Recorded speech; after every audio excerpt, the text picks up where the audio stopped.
doing out there, what's happening. So I'm gonna talk about the NBA Hall of Fame the main guys. Y'all obviously Becky Harmon female got in, Tony Parker got in, um, Paul Gasol got in. But let me focus on the main names that, for me personally, that I'm gonna talk about. Dwyane Wade, of course, first ballot.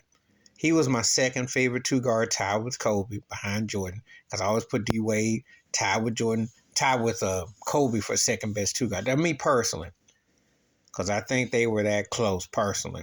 And Dwyane Wade was one of my favorite players watching the last 20 years with the Heat.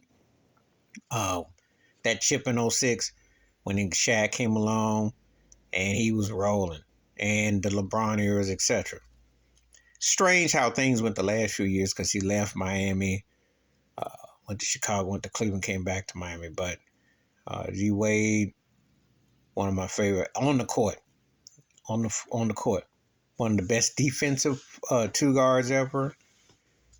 Just injuries and things like that is the only thing that hurt because he's one of the most underrated players. But D Wade on the court was the truth. And to me, the leadership and a humble superstar. The only person come along after him that showed me that same kind of humbleness is Steph Curry. And I think there's like a linkage with that. So much respect, D Wade. Congratulations on the court.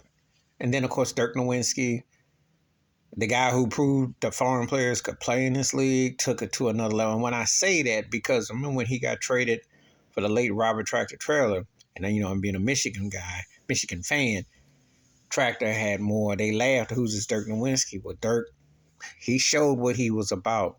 And you can make the case that championship run when they beat Miami 2011 was one of the most impressive ones in recent memory for they weren't a loaded, stacked team, but he came up big. He definitely in a signature shot and a signature move. Luka got a ways to go before he can even be in the same sentence with Dirk. Dirk was something else. And one of all-time leading scorers. That guy definitely made his game better, made his teammates better. Heck of a player. And then I'm going to talk about Gregg Popovich, one of the 5 greatest NBA coaches in my lifetime that I've seen. Won 5 out of 6 chips with the Spurs. Coached up Dave Robinson, coached up Tim Duncan, Tony Parker, Ginobili, Parker going to Hall of Fame, etc. That's ironic, too. Tony Parker going the same time as Gregg Popovich. That should tell you something. Structure, defense, mindset, and I'll also throw Kawhi Leonard in there because even though that was bittersweet, and that's the only one that kind of like, you could say Kawhi Leonard is kind of like the Tom Brady to his Belichick, if you will. Went off and won without him. But Pop, incredible coach. So that's a high tier of these caliber men right here. Dwyane Wade, Dirk Nowitzki, Gregg Popovich, 3 of the best ever associated with the NBA. And all congrats to all the others involved in the NBA. But give me your thoughts and your takes. Please like, subscribe, welcome thoughts and comments. And I do respond. Thank you. Wash your hands, keep your mind clear. Watch out for another shit of it if you want to.